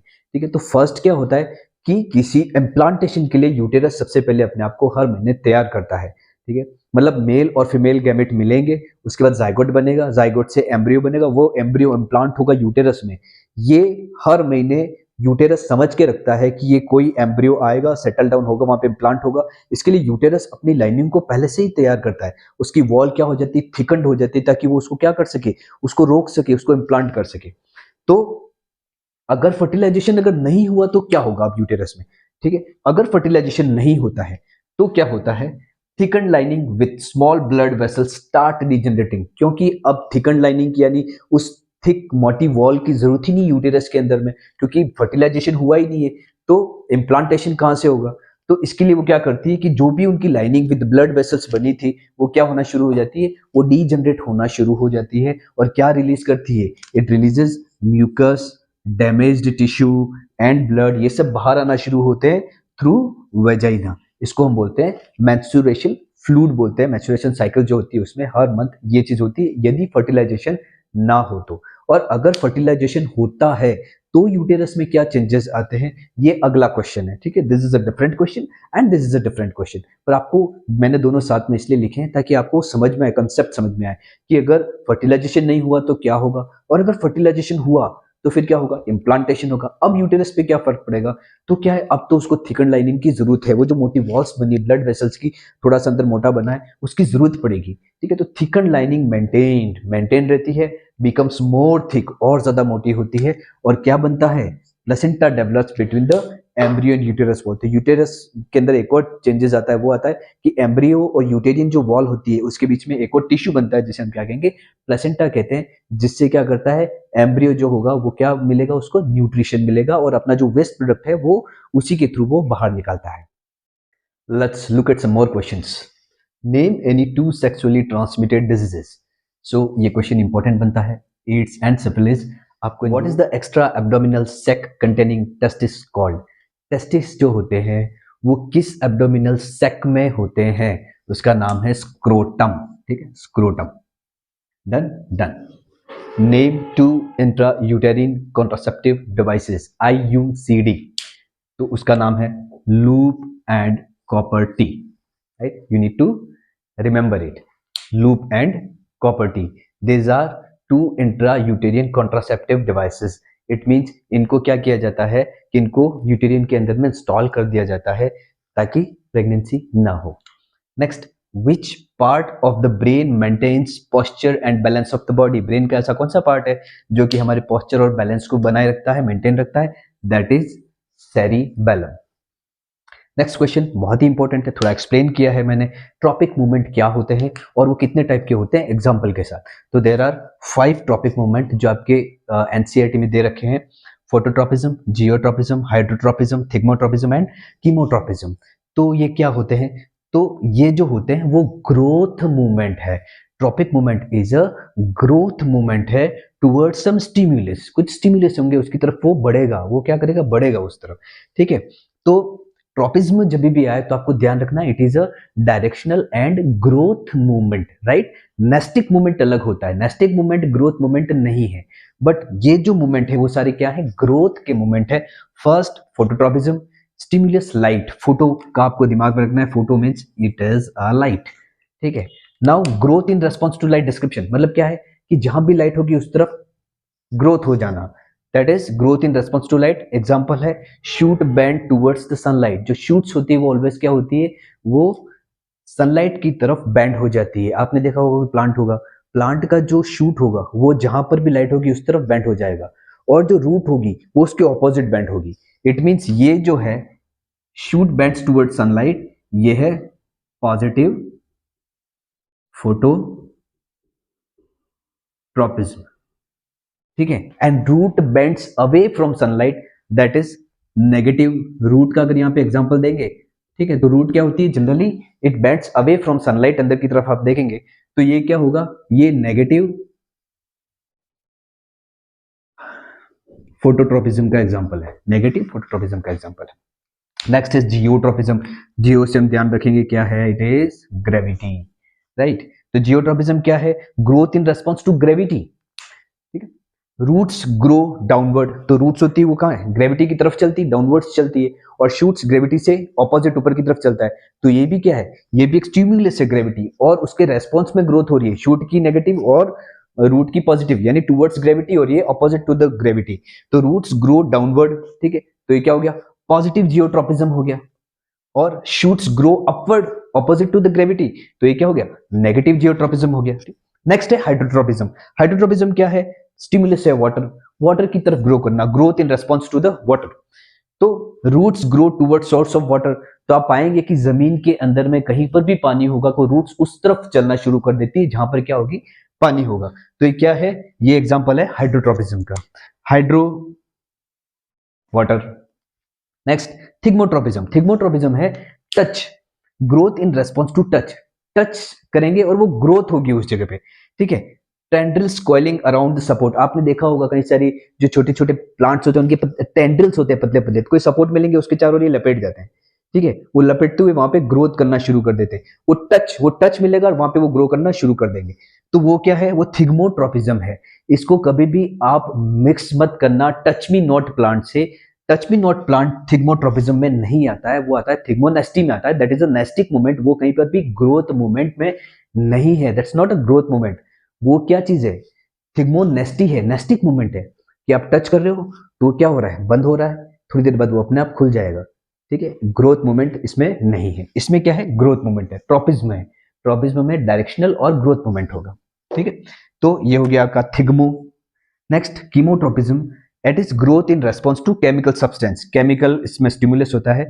इसका एग्जांपल है pollen tube grows towards the ovule. आप फ्लावरिंग प्लांट में देखोगे कि स्टिग्मा पे जब पोलन आके गिरता है उसके बाद वहां से पोलन ट्यूब बनती है और कहाँ जाती है, टुवर्ड्स ओव्यूल, क्योंकि ओव्यूल ऐसे केमिकल सिग्नल्स भेजता है जो उसको गाइड करेगा कि कहाँ आना है उसे। ठीक है, ये बहुत ही इंपॉर्टेंट है, ये क्वेश्चन बहुत ही इंपॉर्टेंट बनता है। जैसे 1 2 ये 5 दे रखे हैं, 5 है, पांचों 5, इसमें से एक या दो तो पूछे ही जाएंगे। ठीक है, भले एमसीक्यूज में पूछे या असर्शन रीजनिंग में पूछे, शॉर्ट आंसर में पूछे, बस आपको इसको कंसेप्ट समझ के रखना है। बहुत ही इंपॉर्टेंट क्वेश्चन है, ध्यान रखना। तो अगला क्वेश्चन जो आपके लिए इंपॉर्टेंट बनता है वो है plant hormones and their functions. तो आपके एनसीईआरटी में ये जो प्लांट हार्मोन्स के नाम दे रखे हैं और उनके फंक्शंस आपको पता होने चाहिए। जैसे फर्स्ट है ऑक्सिन। ऑक्सिन का क्या काम है, ऑक्सिन प्रमोट्स शूट ग्रोथ, तने की ग्रोथ को करता है बड़ा। देन सेल एलोंगेशन के लिए रिस्पॉन्सिबल है एंड रिस्पॉन्सिबल फॉर फोटोट्रोपिज्म, मतलब लाइट जिस डायरेक्शन में है उस डायरेक्शन में शूट का उस तरफ बैंड हो जाना, उस तरफ ग्रोथ करना, वो है ऑक्सिन के कारण होता है। ठीक है, नेक्स्ट है gibberellin. Gibberellin is responsible for seed germination. बीज के जो जर्मिनेशन होता है, जो सीड होता है उसमें जो जर्मिनेशन होता है वो जिब्रेलिन के कारण होता है। स्टेम की लंबाई बढ़ाता है। Then flowering of plants, plants में जो फ्लावरिंग आती है वो जिब्रेलिन की वजह से आती है। Next cytokinin. Cytokinin promotes rapid cell division, जो बहुत जल्दी जो सेल डिवाइड करती है।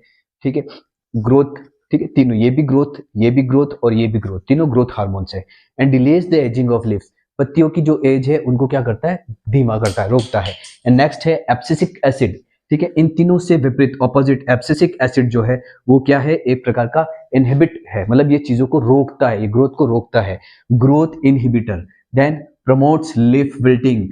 ठीक है, पत्तियों के मुरझा जाता है वो उसको प्रमोट करता है abscisic acid. Helps the plant survive in stressful condition, जो प्लांट्स के स्ट्रेसफुल कंडीशन होती है उससे में उसको सर्वाइव करने में मदद करता है, इसलिए इसे और क्या कहा जाता है, it is also called as the stress hormone. So these are 4 plants hormone, auxin, gibberellin, cytokinin, abscisic acid, which are going to be a very important in this examination. Heredity chapter से कई बार ये question आता है that how does a monohybrid cross differ from a dihybrid cross, या फिर monohybrid cross से related question आते हैं, डाइहाइब्रिड क्रॉस से रिलेटेड क्वेश्चंस आते हैं। ये एमसीक्यूज भी हो सकते हैं, असर्शन रीजनिंग के भी हो सकते हैं, वेरी शॉर्ट भी हो सकते हैं, शॉर्ट भी हो सकते हैं। तो ये पूरा कंसेप्ट यहाँ पे क्लियर हो जाएगा। अभी देखिए मोनोहाइब्रिड क्रॉस का क्या होता है, जिसमें inheritance of one trait at a time is considered, मतलब हम लोग जब क्या कर रहे हैं, इनहेरिटेंस की स्टडी कर रहे हैं, उस समय हम क्या कंसिडर करेंगे, हम सिर्फ एक ही ट्रेट को देखेंगे, सिर्फ एक ट्रेट को। ठीक है, ऐसा नहीं है कि बाकी दूसरे ट्रेट रुके हुए हैं उस समय में, ट्रेट तो सारे के सारे उसमें क्या होते हैं, इनहेरिटेड होते हैं, लेकिन हमें क्या करना है, कंसीडर करना है, ऑब्जर्व करना है खाली एक ही ट्रेट को, तो उस टाइप का क्रॉस कहलाएगा आपका मोनोहाइब्रिड क्रॉस। ठीक है, जैसे for example height of the plant एक ले लिया अपन ने, भाई हम खाली अब क्या करेंगे, हाइट को देखेंगे, बाकी किसी और ट्रेट को, किसी और लक्षण को हम लोग कंसीडर नहीं करेंगे, नहीं देखना उसकी तरफ। ठीक है, तो हमने ले लिया प्योर टॉल प्लांट, जिसको हम लोग बोलते हैं होमोजाइगस टॉल भी कहते हैं, क्योंकि प्योर टॉल प्लांट है, इसको प्योर भी कहा जाता है और कहा जाता है होमोजाइगस, क्योंकि ये दोनों इसके जो एलिल है वो क्या है, सेम है। ये है प्योर ड्वार्फ, ठीक है, शुद्ध बोना पौधा, जिसको हम कहेंगे होमोजाइगस। ये भी क्या है, ये भी होमोजाइगस है। होमोजाइगस कैसा है, ड्वार्फ, दोनों एलिल एक जैसे हैं। हमने ले लिए और फिर हमने इसको क्या कराया, क्रॉस कराया, तो हमने पाया कि F1 जनरेशन में क्या आए, सारे के सारे हमें जो पौधे दिखने में दिख रहे हैं, जितने भी प्लांट्स हैं सारे के सारे दिख रहे हैं ऑल टॉल। वाई, क्यों, क्योंकि ये देखिए इन दोनों में से एक कैसा है, डोमिनेंट है, एक रेसेसिव है। तो रेसेसिव के साथ अगर डोमिनेंट है तो रेसेसिव दिखेगा, नहीं दिखेगा, रेसेसिव अपने आप को दिखा नहीं पाता है, डोमिनेंट है वो क्या करेगा, अपने आप को दिखाएगा। ठीक है, तो वही है, तो ये जो है ये डोमिनेंट कैरेक्टर है, ये क्या है, ट्रेट है, और ये रेसेसिव ट्रेट है। अब ये क्या हुआ, सारे F1 जनरेशन में हमें क्या दिख रहे हैं, टॉल प्लांट्स दिख रहे हैं। हम क्या करेंगे, उन्हीं में से कोई 2 प्लांट ले लिए, एक ले लिया ये, एक कोई भी एक प्लांट ले लिया और फिर हमने आगे फिर से क्रॉस कराया। हम क्या पाएंगे उसमें कि देखना, इसमें हम देख रहे हैं कि ये टी यहां से लिया टी, तो आप अगर इसको जब क्रॉस कराएंगे तो आपको पता चलेगा कि एक आपको मिलेगा होमोजाइगस टॉल, होमोजाइगस ड्वार्फ, बाकी जो 2 मिल रहे हैं वो कैसे, हेटेरोजाइगस है, इम्प्योर। दिखने में कैसे, दिखने में तो ये टॉल है, इन दोनों में से क्योंकि ये डोमिनेंट इसके साथ है तो ये भी टॉल ही नजर आएगा, इन दोनों में से ये डोमिनेंट है तो ये टॉल नजर आएगा। अब यहाँ पे दोनों एलिन किसके आ गए, शॉर्ट प्लांट के आ गए, ड्वार्फ प्लांट के आ गए, तो ये कैसा दिखेगा, ये शॉर्ट दिखेगा। तो दिखने में आपसे पूछा जा सकता है कि F2 जनरेशन, मोनोहाइब्रिड क्रॉस के F2 जनरेशन में फिनोटाइपिक रेशियो क्या है, फिनोटाइपिक मतलब फिनो, दिखने में कैसा है, तो आप बोलोगे 3 लंबे दिख रहे हैं, एक छोटा दिख रहा है, 3:1, 3 टॉल 1 शॉर्ट दिखने में। पर आप जीनोटाइपिक देखोगे तो आप क्या पाओगे कि ये जो है ये कैसा दिख रहा है, लंबा, दोनों कैसे एलिन टॉल के हैं, तो ये 1 टॉल कहेंगे हम इसे। देन ये जो 2 दिख रहे हैं वो कैसे, इसमें से एक एलिन शॉर्ट का है और एक टॉल का है, इसमें भी एक शॉर्ट का है एक टॉल का है, मतलब ये दोनों कैसे हो गए, ये हो गए हेटेरोजाइगस टॉल। तो इसको हम इसमें रख देंगे, दोनों एक जैसे, जीनोटाइप, जीन की वे में देखेंगे तो। और एक कैसा दिख रहा है, एक में देखो दोनों एलिन सेम आ गए तो एक कंप्लीटली ड्वार्फ है, तो इसका जो जीनोटाइपिक रेशियो आएगा वो आएगा 1:2:1, ठीक है, 3:1, 1:2:1, ये ध्यान रखना आप, ठीक है। फिनोटाइपिक मतलब दिखने में कैसे हैं, और ये जीन वे में हम देखेंगे कि कैसे हैं, ये हो गया। उसके बाद डाई हाइब्रिड क्रॉस क्या है, क्रॉस तो सेम चीज है, कोई फर्क नहीं है, बस इसमें कि इसमें किसी एक ट्रेड को कंसीडर कर रहे हैं हम लोग, एक ट्रेड को ऑब्जर्व कर रहे हैं, और इसमें हम किन्हीं 2 ट्रेड को ऑब्जर्व करेंगे। Inheritance of 2 characters is observe simultaneously, एक साथ दो आप ट्रेड को देख रहे हो कि उनमें क्या हो रहा है, चेंजेस क्या आ रहे हैं। अब आप इसमें एग्जांपल ले लो, we have taken colour and shape of the seed, बीज जो होता है, सीड होता है, उसका कलर ले लिया, ठीक है, क्या ले लिया, येलो एंड ग्रीन, ये आपने कलर ले लिया, और आपने क्या ले लिया, शेप, राउंड एंड रिंकल्ड, ठीक है। अब आपने क्रॉस कराया तो F1 जनरेशन में जितने भी आएंगे, जितने भी, वो सारे क्या होंगे, ऑल राउंड येलो, सारे के सारे कैसे दिखेंगे आपको, राउंड एंड येलो। अब आप यहाँ पे देखोगे कि ये जो राउंड है R, और ये देखो ये कैसा है, रिंकल्ड है, इन दोनों में से ये जो कैपिटल में लिखा हुआ है वो कैसा है, डोमिनेंट ट्रेट है, और ये कैसा है, ये रेसेसिव है, डोमिनेंट ही शो करेगा, इसलिए सारे के सारे क्या दिखेंगे, राउंड दिखेंगे। और इन दोनों में से जो कैपिटल Y है, येलो, ये कैसा है, ये डोमिनेंट कैरेक्टर है, और ये जो ग्रीन है यानी स्मॉल y है वो रेसेसिव है, तो कौन सा शो करेगा सब में, येलो, क्योंकि वो डोमिनेंट है, तो सारे कैसे दिखेंगे, ऑल राउंड येलो। अब जब इनके हम लोग पैटर्न बनाएंगे, ठीक है, इनके जब हम गैमिट बनाएंगे तो गैमिट इस टाइप के बनेंगे, round yellow, round green, wrinkled yellow, wrinkled green, और हम आपस में इसका क्या कराएंगे, क्रॉस कराएंगे। तो हम कैसे कराएंगे, देखिए, राउंड येलो, तो R R Y Y, then round round, ठीक है, कैपिटल R कैपिटल, ये राउंड हो गया, और ये yellow green, then round R, इस R का इस R के साथ स्मॉल r, कैपिटल Y, ठीक है, round and yellow, then R R Y Y। वैसे ही हम इसका भी करके देखेंगे, R R Y Y, आप अपनी कॉपी में करेंगे ना तो आपको समझ में आ जाएगा, ये कोई रॉकेट साइंस नहीं है, it's very easy. R R Y Y, हम ठीक है यहाँ से यहाँ क्रॉस करा रहे हैं, R Y sorry R R Y Y, then R R Y Y, R R Y Y,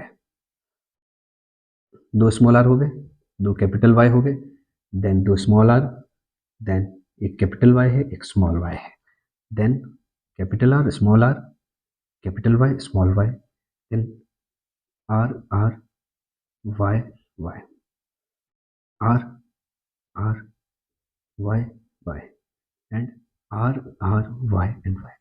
now अगर आप यहाँ पे, ठीक है, this would be your F2 generation, ये F2 जनरेशन हो जाएगा, ये आपका हम जो पढ़ेंगे वो क्या हो जाएगा, this would be your F2 generation. इसमें क्या है, आप काउंट करोगे तो 9 एक जैसे, फिनोटाइपिक रेशियो पूछा जाता है इसमें, 9 जो होंगे वो एक जैसे दिखेंगे, देन 3 थोड़े से डिफरेंट, 3 थोड़े से डिफरेंट, एक एकदम एक ही होगा जो सबसे अलग होगा, जो आपको यहाँ दिख रहा होगा, देखिए 2 कैपिटल R है, 2 कैपिटल Y है, इट मीन्स ये क्या चीज है, wrinkled and green. Wrinkled and green आप देखोगे सिर्फ एक ही मिलेगा आपको, wrinkled and green.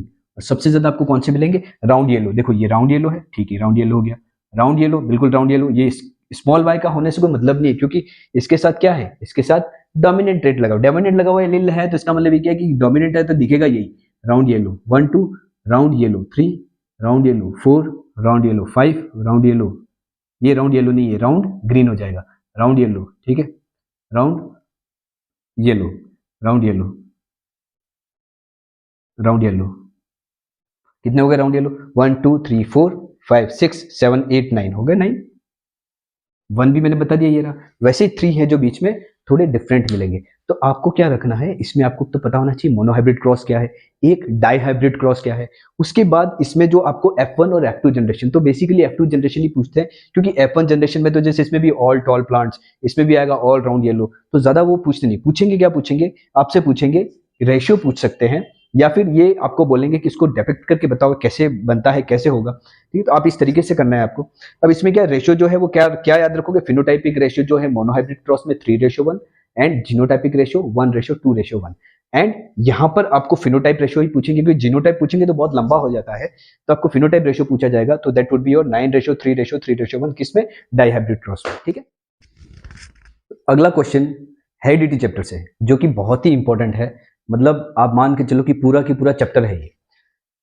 How is DNA copying and variations are important in sexual reproduction. तो डीएनए कॉपिंग और वेरिएशन से रिलेटेड आपके क्वेश्चंस आ सकते हैं, इस बार 100% चांस है, ठीक है। डीएनए कॉपिंग और वेरिएशंस जो होते हैं वो सेक्सुअल रिप्रोडक्शन के लिए इतने महत्वपूर्ण क्यों होते हैं? ये किसमें होगा? खाली सेक्सुअल रिप्रोडक्शन में ही होता है, पर ये क्या चीजें क्यों होते हैं और क्यों इंपॉर्टेंट है, ये आपसे पूछा जा सकता है। और ये दोनों मिला के नहीं, दोनों का अलग अलग क्वेश्चन भी आ सकते हैं, ठीक है। तो डीएनए कॉपिंग है, DNA copying is an essential step in sexual reproduction because it helps in passing genetic information from parents to the offspring. Like हम अपने पेरेंट्स जैसे दिखते हैं, हमारा जो बेसिक स्ट्रक्चर होता है वो किसके जैसा है? हमारे पेरेंट्स जैसा है, मतलब हमारी स्पीशीज के जितने के भी, जैसे हम ह्यूमन है, ठीक है, तो ह्यूमन का जो बेसिक स्ट्रक्चर है वो क्या है? वो एक जैसा है। लाइक कान यहाँ होंगे, आंखें यहाँ होगी, ठीक है, हाथ साइड में है, ये तो हमारा जो बेसिक स्ट्रक्चर है वो क्या है? सबका एक जैसा है। जितने भी इंसान है सबका बेसिक स्ट्रक्चर क्या है? एक जैसा है। ये कहां से आता है बेसिक स्ट्रक्चर सेम कैसे होते हैं? तो वो क्या है? डीएनए कॉपिंग से होता है। हमारे जो पेरेंट्स है, पेरेंट्स से डीएनए हमारे अंदर आता है, ठीक है। तो वो आएंगे कैसे? वो डीएनए कॉपी होके हमारे अंदर आता है, फाइन। तो हमारी जो भी जेनेटिक इंफॉर्मेशन होती है पेरेंट्स से ऑफस्प्रिंग यानी हम तक पहुंचती है, हमारे पेरेंट्स से हम तक पहुंचती है। इट मींस ये जो डीएनए है वो क्या चीज है? एक प्रकार से इंफॉर्मेशन की एक बुक है, जिसके अंदर लिखा हुआ रहता है कि जो ऑफस्प्रिंग है, जो बेबी है, वो कैसा होने वाला है, उसकी आंखें कैसी होगी, उसका कलर कैसा होगा, उसके हेयर कैसे होंगे, ये सब उसमें पहले से ही सब कुछ लिखा हुआ होता है। During reproduction DNA is copied so that the new individual receives the basic body design। basic body design वैसी की वैसी रहे, सिमिलरिटी होनी चाहिए, ठीक है। And characteristics of the species, तो हम जिस भी स्पीशीज के हैं, जैसे अगर आप डॉग, तो जैसे डॉग है, आप देखेंगे डॉग सारे एक जैसे होंगे, ठीक है, उसका बेसिक स्ट्रक्चर एक जैसा होगा। कैट्स हैं, सारी कैट्स एक जैसी होगी, ठीक है। कबूतर है, सारे कबूतर एक जैसे होंगे। तो ये जो स्पीशीज हैं वो क्या होंगे? उनका जो बेसिक स्ट्रक्चर है वो सेम रहता है due to the DNA copying. This ensures continuity of life and maintains similarities between parents and children। तो डीएनए कॉपिंग का जो मेन इंपॉर्टेंट पार्ट है वो है कि हमारा जो बेसिक बॉडी डिजाइन है वो हमारे पेरेंट्स से हमारी स्पीशीज में हमें सेम मिले, ठीक है। Proper DNA कॉपिंग helps the cells to divide and form a new organism with the correct set of instructions। as I said कि जो डीएनए है वो क्या चीज है? एक प्रकार से इंस्ट्रक्शंस की बुक है, इंफॉर्मेशन होती है उसमें कि आने वाला जो ऑफस्प्रिंग है वो कैसा होगा। तो करेक्ट सेट, अगर वो प्रॉपर डीएनए कॉपिंग होती है तो करेक्ट सेट ऑफ इंस्ट्रक्शन जाएंगे और ग्रोथ और डेवलपमेंट उसकी प्रॉपर होगी, उसी स्पीशीज के हिसाब की होगी, उसी पेरेंट्स के हिसाब से होगी, fine. Now what are the variations. अब जैसे हमने कहा कि जैसे डीएनए की कॉपी होती है, तो कॉपी क्या होती है? एग्जैक्ट नहीं होती है, ठीक है। जैसे मदर है, फादर है, अब दोनों के डीएनए है, अब उनकी जब कॉपिंग होती है तो क्या होता है? उसमें थोड़ा सा वेरिएशंस आ जाता है, कुछ वेरिएशंस उसमें आते ही हैं, ठीक है। तो उन वेरिएशंस का क्या फायदा है? ठीक है, डीएनए कॉपिंग तो ये है कि सिमिलरिटीज है, सिमिलरिटी होनी चाहिए, इसलिए डीएनए कॉपी हो रहा है। अब डीएनए कॉपी के कारण ही वेरिएशंस हो रहा है, क्योंकि डीएनए कॉपी होने के दौरान उसमें क्या आती है? कुछ वेरिएशंस आ जाते हैं, छोटे छोटे वेरिएशंस आ जाते हैं। दैट इज द रीजन हम हमारे भाई बहनों से भी एग्जैक्ट आइडेंटिकल नहीं मिलते हैं। एक ही घर में अगर 5 भाई बहन भी होंगे तो वो एग्जैक्ट आइडेंटिकल न तो आपस में होंगे, न वो अपने किसी पेरेंट से आइडेंटिकल होंगे। उसका रीजन यही है कि डीएनए कॉपी के दौरान कुछ ऐसे वेरिएशंस आ जाते हैं जिससे उसमें क्या आती है, वो सब अलग अलग दिखाई देंगे। बेसिक बॉडी डिजाइन तो सबकी सेम होगी, पर कुछ डिफरेंसेस आएंगे और उसका कुछ फायदा है, वही हमें इसमें देखना है कि क्या इंपॉर्टेंस है वेरिएशंस का। तो variations are small differences that occur in individuals during sexual reproduction due to slight changes in DNA copying and mixing of genes from two parents। तो दोनों पेरेंट्स जब के गैमेट्स जब मिलेंगे तो उनमें जो जीन्स मिक्स होते हैं, डीएनए कॉपिंग होती है, उसमें थोड़ा सा स्लाइटली डिफरेंस आ जाता है। दैट इज द रीजन एक ही पेरेंट्स की दो संतानें भी एक जैसी दिखाई नहीं देती हैं। These variations make, अब यहां से इंपॉर्टेंस वाला पढ़ेंगे कि क्या इंपॉर्टेंस है। ईच इंडिविजुअल यूनिक, तो क्या बनाता है, ये जो वेरिएशन है वो हर इंडिविजुअल को बनाता है यूनिक, ठीक है। They are important because they help some organism survive better when environmental conditions changes. कई बार एनवायरमेंटल कंडीशंस चेंज हो जाती है जिसमें हम रह रहे हैं, तो कहीं में क्या होता है, वो डिफरेंस होने के कारण उसमें क्या कर जाते हैं, वो एडेप्ट कर जाते हैं, उनमें एडेप्टेशन आ जाती है और वो सर्वाइव कर जाते हैं, वो सर्वाइव कर जाएंगे। इफ सपोज, जैसे आपकी एनसीईआरटी में एक एग्जांपल दे रखा है कि किसी जगह बैक्टीरियाज हैं, वो एक नॉर्मल टेम्परेचर पे रह रहे हैं, अब उनमें वेरिएशंस आते जा रहे हैं, ठीक है।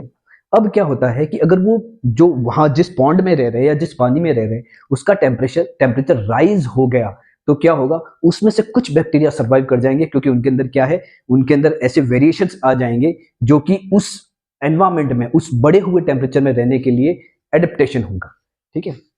सच एज टेम्परेचर राइज, ठीक है, चेंज, डिजीजेस आ सकती है कई सारी, और फूड अवेलेबिलिटी, जैसे अभी डिजीजेस आ गई है, टेम्परेचर आ गई है, तो भी वो जो आपकी जो एडेप्टेशन आपके अंदर आई है वेरिएशंस के कारण, वो आपको क्या करेगी, उस एनवायरमेंट में रहने के लिए आपको क्या देगी, एडेप्टेशन देगी। In this way variation increases the chances of survival of a species and form the basis of evolution over time. और यही क्या है, इवोल्यूशन का बेसिस है। नाउ एक और चीज है, ये एक टर्म है जो आपको समझनी पड़ेगी, एक्यूमुलेशन ऑफ वेरिएशन। तो हर जनरेशन में आपको कुछ न कुछ वेरिएशंस आती रहती है। जैसे हमारे जो ग्रैंड पेरेंट्स थे उनसे कुछ वेरिएशन हुए, हमारे पेरेंट्स से फिर थोड़ा हमारे अंदर से जो नेक्स्ट ऑफस्प्रिंग है, तो ये जो वेरिएशंस आते जा रहे हैं थोड़ा स्लाइटली चेंज होते हुए, वो क्या हो रहा है, वो जैसे जैसे नीचे जा रहे हैं तो जो नीचे की जो जनरेशन है उसमें क्या हो रहा है, ये इकट्ठे होते जा रहे हैं। क्यों? क्योंकि एक तो जो पुराना वाला है वो तो चल ही रहा है, और नए भी वेरिएशंस उसमें क्या होते जा रहे हैं, एड ऑन होते जा रहे हैं, तो वो बन जाता है एक्यूमुलेशन ऑफ वेरिएशन। क्या होता है, small variations produced during reproduction get accumulated over generation पे जाएंगे तो क्या होते जाएंगे, वो इकट्ठे होते जाएंगे and lead to diversity in a species. और आपको कुछ टाइम बाद वो स्पीशीज थोड़ी सी अपनी जो पुरानी जनरेशन थी उससे बहुत ज्यादा अलग लगेगी। तो ये जो चीजें हैं like DNA copying and variation, तो डीएनए कॉपिंग है वो क्या कर रहा है, सिमिलरिटीज, ठीक है, पेरेंट्स से हमारा बेसिक स्ट्रक्चर सेम रहे और उसमें थोड़ा सा कॉपिंग के दौरान वेरिएशन हो जाती है, तो क्या आ जाते हैं, वेरिएशन आ जाते हैं जो हमें मतलब एडवर्स कंडीशन में रहने के लिए एडेप्टेशन प्रदान करता है। तो ये दोनों सेक्सुअल रिप्रोडक्शन के लिए बहुत ही ज्यादा इंपॉर्टेंट है। Now the next question is, in a food chain the third trophic level is always occupied by. तो किसी भी फूड चेन में थर्ड ट्रॉफिक लेवल ऑलवेज क्या होगा, तो आपको पता होना चाहिए ट्रॉफिक लेवल क्या चीज है और उसमें कौन कौन सी फूड चेन में कौन कौन से ट्रॉफिक लेवल होते हैं। तो सबसे फर्स्ट होता है वो होता है आपका प्रोड्यूसर, और प्रोड्यूसर ऑलवेज क्या होगा, it would be a green plant जो अपना फूड खुद सिंथेसाइज करता है, तो दिस इज प्रोड्यूसर। देन आएगा आपका क्या आएगा, हर्बीवोर्स। क्यों? क्योंकि जो ग्रीन प्लांट है वो कौन खाएगा, herbivores. This is first trophic level, this is second trophic level, and the third one जिसके बारे में क्वेश्चन पूछा गया है वो ऑलवेज क्या होगा, कार्निवोर्स। क्यों? क्योंकि वो किसको खाएगा, वो खाएगा हर्बीवोर्स को, ठीक है।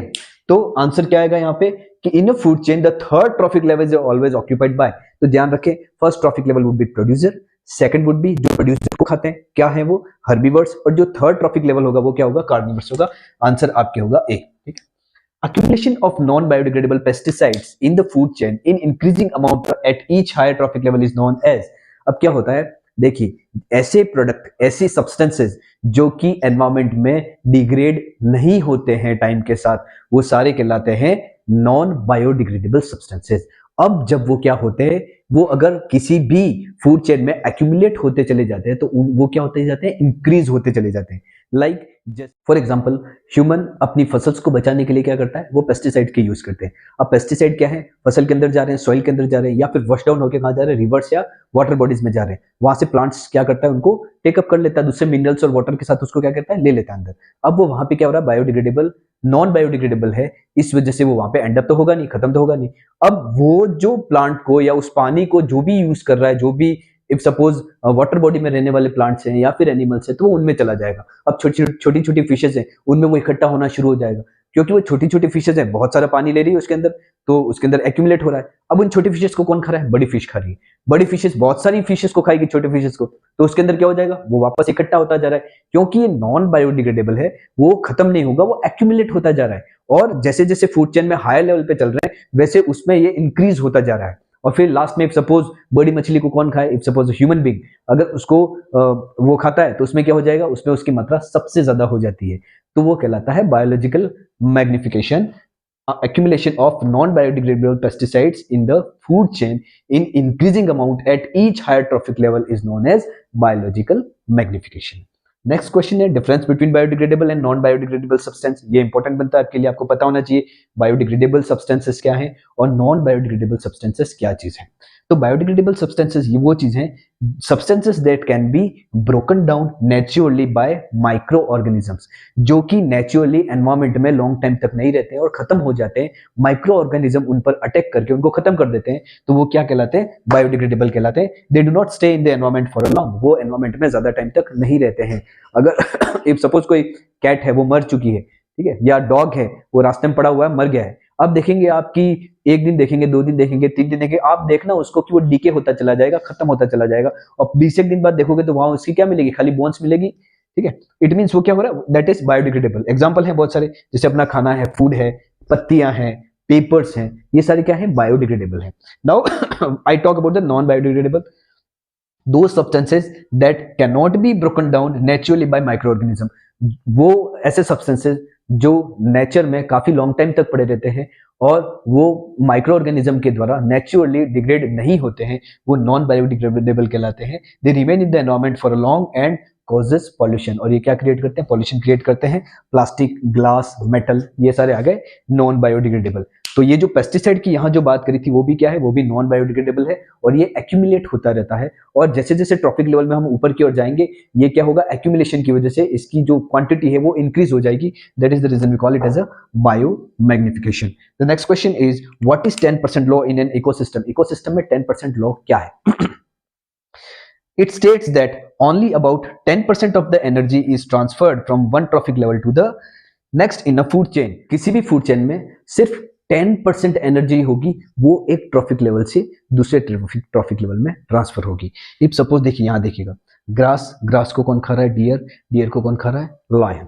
फाइन, ग्रास को कौन खा रहा है ठीक है, लायन खा रहा है डियर को, डियर क्या खा रहा है, ग्रास खा रहा है। अब इफ सपोज ग्रास में 1000 जूल एनर्जी है, तो डियर जब ग्रास को खाएगा तो इस 1000 जूल पूरी की पूरी डियर को नहीं मिलेगी, उसको कितनी मिलेगी, 100 joule, means just 10% of this 1000 joule.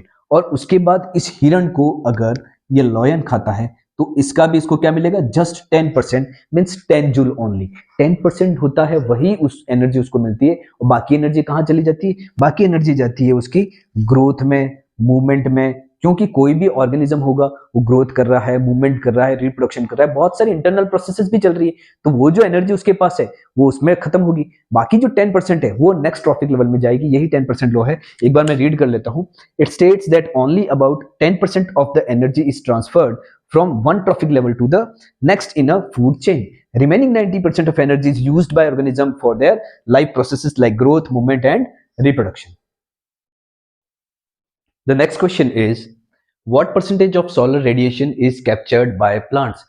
तो जो भी सोलर एनर्जी अवेलेबल है उसमें से प्लांट कितना परसेंट यूज करते हैं और उसको कन्वर्ट करते हैं फूड बनाने में by the process of photosynthesis. तो it's just 1% of solar radiation, 1% energy वो वहां से यानी सन से वो क्या करते हैं, कैप्चर करते हैं। ठीक है, प्लांट्स सन से कितना करेंगे, 1%। In the following food chain 20,000 joule of energy was available to the plants. How much energy would be available to man in the below given chain. ये बता रखा है, ठीक है, कि ये शिप है, वो इसके ऊपर फीड कर रहा है और ये इसके ऊपर फीड कर रहा है, ठीक है। अब इफ सपोज प्लांट्स को कितनी अवेलेबल है, प्लांट्स के पास है 20,000 joule of energy. Now 10% law of energy transfer आपने पढ़ रखा है in the next trophic level. Ecosystem में जो भी है एक ट्रॉफिक लेवल से दूसरे ट्रॉफिक लेवल में जो भी अवेलेबल एनर्जी होती है उसमें से सिर्फ 10% होगा, वो क्या होगा, वो ट्रांसफर होगा। बाकी का जो 90% होगा वो क्या हो जाएगा, वो यूज्ड अप हो जाएगा ग्रोथ में, मूवमेंट में, हीट में, बहुत सारी चीजों में वो क्या हो जाता है, वो उसमें यूज्ड अप हो जाता है। खाली 10% होगा वो एक ट्रॉफिक लेवल से दूसरे ट्रॉफिक लेवल में यूज में आएगा। अब जैसे इसके पास 20,000 जूल प्लांट्स के पास है, तो इसका 10% किसको मिलेगा, शिप को। तो 10% मतलब एक जीरो हटा दो, कितना हो गया, 2000 जूल किसको मिलेगा, शिप को। एंड देन शिप को अगर कंज्यूम मैन करता है तो इसके पास एक जीरो और हटा दो, 10% ही पास डाउन होगा, तो 200 जूल। तो this would be your answer. In an ecosystem 10% of energy available for transfer from one trophic level to the next is in the form of, किस फॉर्म में अवेलेबल रहता है, तो ये अवेलेबल रहता है केमिकल एनर्जी के फॉर्म में, ऑर्गेनिक फूड सब्सटेंस के फॉर्म में, ठीक है। तो इसका आंसर होगा आपका केमिकल एनर्जी के फॉर्म में। 50 क्वेश्चंस के अलावा कुछ टॉपिक्स हैं जो आपको अच्छे से देख लेने हैं, जैसे opening and closing of stomata, ठीक है, variegated leaf experiment, glass jar experiment, question बन सकते हैं यहां से। देन न्यूट्रिशन इन अमीबा, ये पूछा जा सकता है। Digestive system, functions of enzyme. एक तो ध्यान रखना है, आपको कोई भी सिस्टम पढ़ रहे हो आप, ठीक है, आपको जो पार्ट्स हैं उसके आपके फंक्शन पता होने चाहिए कि किस चीज का क्या फंक्शन है। दूसरी चीज, बायोलॉजी में जो सबसे इंपॉर्टेंट होती है वो होते हैं डायग्राम्स। डायग्राम्स आपको पता होने चाहिए और आपको उसके पता होने चाहिए लेबलिंग, और जो भी पार्ट्स हैं जो भी लेबल कर रहे हो उसके क्या फंक्शन है। तो आप क्या करोगे, आप सबसे पहले जो भी डायग्राम्स है उसको अच्छे से देखो, अच्छे से बनाओ, और एक एक का फंक्शन पता होना चाहिए, ठीक है। ब्लड प्रेशर पूछा जा सकता है, सिस्टोलिक, डायस्टोलिक, ठीक है, उसे किससे मेजर किया जाता है। Then haemodialysis, artificial kidney, lymph, neuron का डायग्राम और न्यूरॉन से उससे related questions. Then reflex arc, बहुत इंपॉर्टेंट बनता है ये, ठीक है। देन ब्रेन और उसके फंक्शंस डिफरेंट पार्ट के, ये बहुत इंपॉर्टेंट है, वेरी इंपॉर्टेंट इट इज, ठीक है, ब्रेन का। देन जितने भी ट्रॉपिक मूवमेंट्स हैं आपके, कीमोट्रोपिज्म दे रखा है, जियोट्रोपिज्म, हाइड्रोट्रोपिज्म, सब दे रखे हैं, वो सब पढ़ने हैं आपको। देन प्लांट्स, हार्मोन्स के नाम वगैरह, उनके फंक्शंस वगैरह। देन वेजिटेटिव प्रोपेगेशन, ये बहुत, इसके क्या इंपॉर्टेंस पूछे जा सकते हैं, इट इज इंपॉर्टेंट, इसके इंपॉर्टेंस पूछे जा सकते हैं। देन स्पोर फॉर्मेशन, ये भी इंपॉर्टेंट है। सेक्सुअल रिप्रोडक्शन इन फ्लावर, ठीक है, तो फ्लावरिंग प्लांट होते हैं उसमें सेक्सुअल रिप्रोडक्शन कैसा होता है, आप डायग्राम के साथ उसे तैयार करना। देन मेंडल्स एक्सपेरिमेंट में जो भी रेशियो है, ठीक है, मोनोहाइब्रिड रेशियो, मोनोहाइब्रिड क्रॉस में जो रेशियो आते हैं, डाईहाइब्रिड क्रॉस में जो F1 F2 जनरेशन में जो भी रेशियोज पढ़ा रखे हैं वो सारे इंपॉर्टेंट बनते हैं। देन फिशन में मल्टीपल फिशन, ठीक है, जो प्लाज्मोडियम में होता है वो इंपॉर्टेंट है। डीएनए कॉपिंग एंड वेरिएशंस, ये भी इंपॉर्टेंट है। 50 क्वेश्चंस तो मैं आपको पहले बता चुका हूँ, ये कुछ टॉपिक्स से आप अच्छे से देख लीजिएगा, ठीक है। बायोलॉजी टफ नहीं है, बहुत ही ईजी है, आप उसको तरीके से और शेड्यूल बना के ढंग से पढ़ेंगे तो आपको डिफिकल्ट कुछ भी नहीं लगेगा। क्वेश्चंस इतने डिफिकल्ट नहीं आते जितना आप पहले से सोच के रखते हो। तो आपका जो माइंड मेकअप है, जो माइंड सेट है, वो ज्यादा इंपॉर्टेंस रखता है इसमें एग्जामिनेशन में, कि आप किस माइंड सेट से एग्जामिनेशन देने जा रहे हो, ठीक है। अगर आप फियर के साथ जाते हो तो वो फिर वही दिक्कत आती है कि आप फिर उस तरीके से नहीं कर पाते हो। तो आप अपने माइंडसेट पे काम कीजिए, शांत रहिए, प्रिपरेशन अच्छे से करिए, प्रिपरेशन ही आपके हाथ में है, और प्रिपरेशन अच्छे से करेंगे तो कोई दिक्कत नहीं है, पेपर भी अच्छा आता है, इजी आता है, टाइम भी भरपूर मिलता है, अच्छे से कर पाते हैं, ठीक है। तो you need not to worry. मैंने इस बायोलॉजी के अलावा फिजिक्स और केमिस्ट्री के भी वीडियोस बना रखे हैं, जिसमें मैंने 50 क्वेश्चंस फिजिक्स, 50 क्वेश्चंस केमिस्ट्री के दे रखे हैं। आप उन वीडियोस को भी जरूर देखिएगा, क्योंकि उसमें से कई सारे क्वेश्चंस होंगे जो आपको एग्जामिनेशन में मिल सकते हैं। Thank you.